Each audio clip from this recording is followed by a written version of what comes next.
Islamabad, Punjab, KPK और आज़ाद कश्मीर में ज़लज़ले के झटके। लाहौर, गुजरांवाला, चकवाल, झेलम, सरगोदा, अटक में भी ज़लज़ले के झटके महसूस किए गए।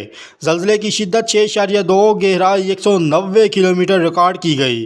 ज़लज़ले का मरकज़ कोह हिंदकश अफ़गानिस्तान में था। पेशावर, मालाकंड, मुर्दान और नौशहरा में भी शदीद झटके महसूस किए गए। एक बार फिर आपको ताज़ा तरीन खबर से आगाह किया जा रहा है। इस्लामाबाद, पंजाब, केपीके और आज़ाद कश्मीर में ज़लज़ले के झटके महसूस किए गए हैं। लाहौर, गुजरांवाला, चकवाल, झेलम, सरगोदा, अटक में भी ज़लज़ले के शदीद झटके महसूस किए गए। ज़लज़ले की शिद्दत 6.2, गहराई 190 किलोमीटर रिकॉर्ड की गई। ज़लज़ले का मरकज़ कोह हिंदकश अफ़गानिस्तान में था। पेशावर, मालाकंड, मुर्दान और नौशहरा में भी शदीद झटके महसूस किए गए।